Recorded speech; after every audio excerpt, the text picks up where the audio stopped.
Hello, and welcome to Hedgehog Storytime, where I read my weird original fiction. The following story is part of the Edie Valley Project, linked to the playlist in the description below. Yes, you have to read them all. No, that is not a request.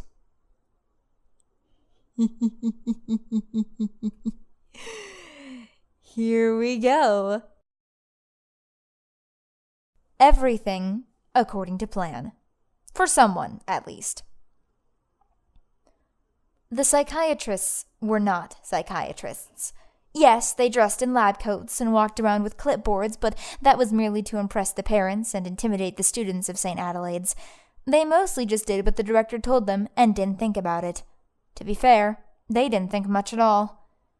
Deep down somewhere, there was a semblance of personality left. Dimly, they were aware of the fact that they were broken. Occasionally, they even remembered past times when they had had names and friends and hobbies. And then the director had broken them. Her little failures, as she called them. But then the feeling would fade, and they'd go back to being nothing again. Every day, they woke up at the same time, did the same things all day, went to bed at the same time. No way to tell one day from all the others. Not that they cared or remembered much anyway. Always the same. The exact same. Until it wasn't. Until the one night when they were woken before their time. One of the students was out of bed. They all stood as one, immediately awake. A student is out of bed. A student is out of bed. Where is the student? Find the student. Find the student. First two went, always in pairs. They made their way to block, not even noticing the cold or the snow. That didn't matter. Only the student mattered. As soon as the doors opened, they could hear them. There were two students out of bed, and they were banging pans together? Somewhere in the far back of their minds, a question arose, but then the blissful mist fell once more, and the singular purpose of detaining the students overcame them again. The girl, blonde, sunny, ran ahead of them. Was she leading them? Some detained the student. The boy, dark, pale, was a few paces ahead of her, near a corner. Why was he detain the student? They reached the corner. The boy just a single length ahead, rounded it. Trap, trap, this is a detain the student. And the boy stretched out his hand, and there was darkness. Suffocating darkness and pain. And for an instant, they remembered something. Pain, sensation, detain the student. But they couldn't. The rotating saw blade had sliced their legs off. Pain.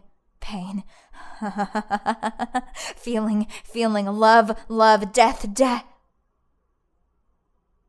When they didn't come back, 3 more were sent.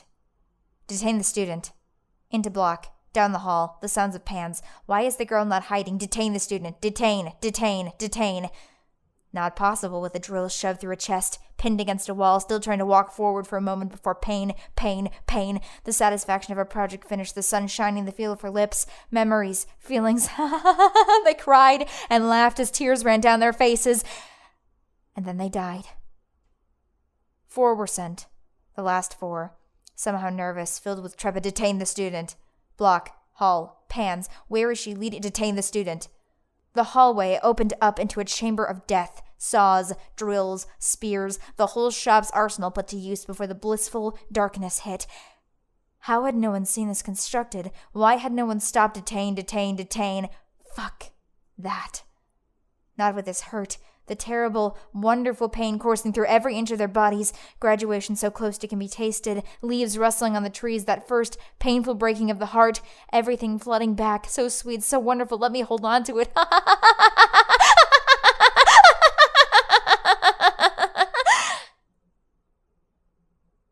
And then they died.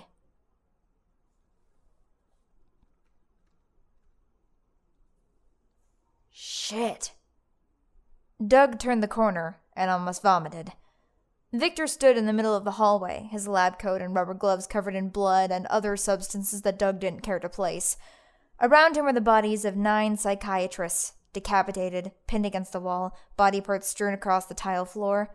I know we said to get rid of them, but did you really need to do it so, violently?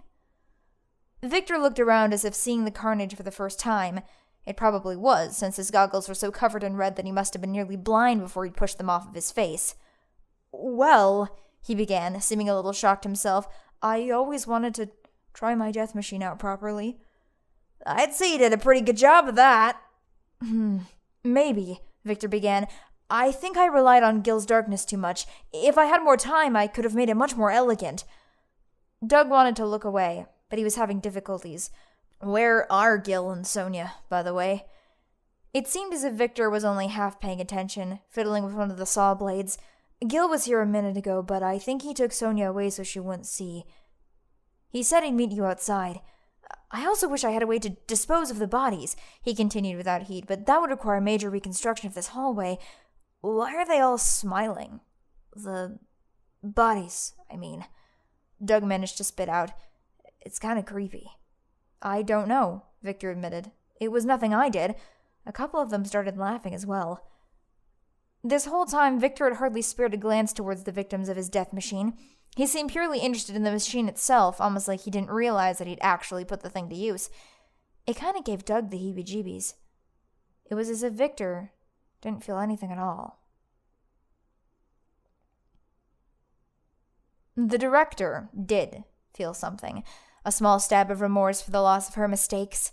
She had worked so hard on them. They had given themselves, however unwillingly, for the success of Project Paragon. They were empty now, completely controllable, like cattle. It was a shame to see them finally taken to the slaughter. But their destruction was necessary to give those wannabe revolutionaries hope.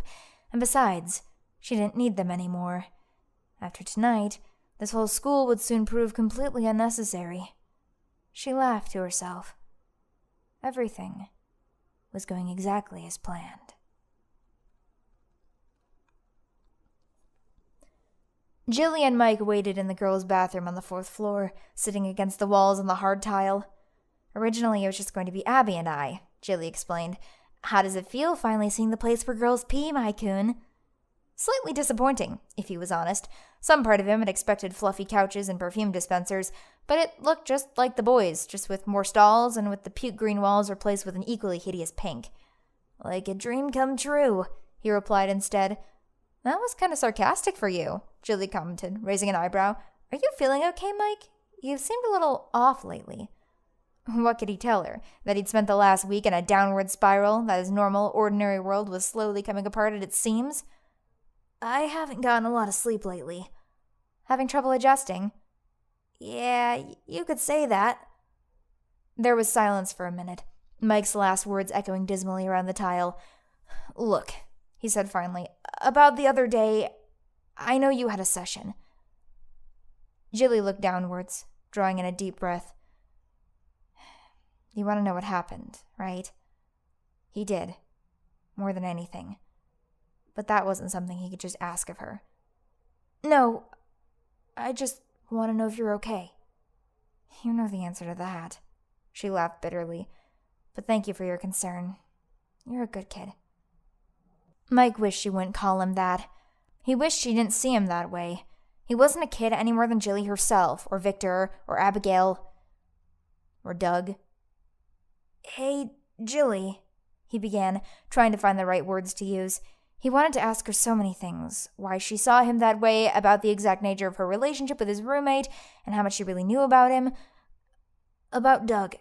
"It's time!" came a new voice, a moment after the bathroom door creaked open and Abigail burst through. "Victor's job worked, and Gil and Doug are closing the gate!" Jilly stood, a curious expression crossing her face. "All right then, here we go. You ready to meet the director, Mike?" Past thoughts of teenage crap mostly set aside, Mike straightened. "I think so." A ripple of anxiety mixed with excitement ran through the three of them, and one by one, they exited the girls' bathroom. They could see the door to the director's office just down the hall. It was a plain, unassuming wood door, with its only embellishment being a single pane of frosted glass near the top. It went so against everything Mike knew about the director that he briefly wondered if Jilly had the right door. But, nope, there was a small, gold plate engraved with the titular words screwed into the wood at eye level. There was no mistaking it. This was it. "Here we go," Jilly mumbled, reaching for the dull brass doorknob. Mike nearly shivered, and he could feel Abigail bouncing with anticipation next to him. Taking a deep breath, closing her eyes, Jilly trembled and pulled the door open. But then she paused, and Mike tried to crane his neck to see inside. "What?" she said finally, and took a step into the room. Mike followed close behind, and he had to blink to process what he saw. The room was empty. Well, not entirely. There was a desk in the middle, its surface perfectly clear save for a layer of dust. There were also several bookshelves, all bare. Even the floor was perfectly clean. No. Jilly moved to the desk, pulling open the drawers with an increasing frenzy, but the hollow sound they made was all Mike needed to know that they too were vacant. No. Bracing herself against the desk, Jilly shook her head in despair. It wasn't supposed to be like this! Abigail crept in silently behind them. "Jilly, what were you expecting to find?" she asked gently, placing a hand on Jilly's shoulder. I don't know, she shrugged. Something, anything, just anything at all to tell me why. But there's nothing here. There's nothing. Her knees finally gave out on her, and she sunk to the floor, trying to hide the anguished sobs that had begun to rack her body. Nothing. Oh, dear. Abigail leaned down and, with Mike's help, managed to get her to her feet. "I'm going to get her out of here. You coming?" But as Mike took a second look around, something began to bug him. "You go ahead," he said. "I think I'm gonna stay here for a minute." Abigail quickly bowed out, leaving Mike alone. He ran his foot along the wood floor and frowned. It didn't make any sense. The desk and bookshelves were practically covered in dust, so why was the floor so clean? It was probably nothing, but Mike's gut was telling him otherwise. So he began to systematically go through the room. He examined the desk carefully, even running a hand along the underside. He stepped on any spot on the floor that seemed discolored or out of place. Mike didn't know what he was looking for in the first place, but something about the perfectly empty office seemed too convenient for him. Just before he was about to give up, he decided to flip the light switch off and on for good measure. And he was immediately greeted by a grinding sound as the bookshelves at the back of the room moved apart, revealing a small, dark box. An elevator? "Holy shit," he whispered, a little surprised. He took a few steps into the room to get a better look. "So you found it, huh?" And then promptly froze as he heard a sickeningly familiar voice from the door behind him. "I was so hoping you would. Just the right amount of cleverness I need. Mike started to turn around. The exact specimen this project needs." His eyes widened as he saw her face, and made to yell, but before he could get anything out, a syringe was lodged in his neck and the world was getting dark and very far away. One last thought swirled once through his mind before he lost consciousness entirely. The director. She couldn't be. But it was true. For the face that Mike saw, his own terrified features reflected in the lenses of her glasses, was none other than Abigail Hodge.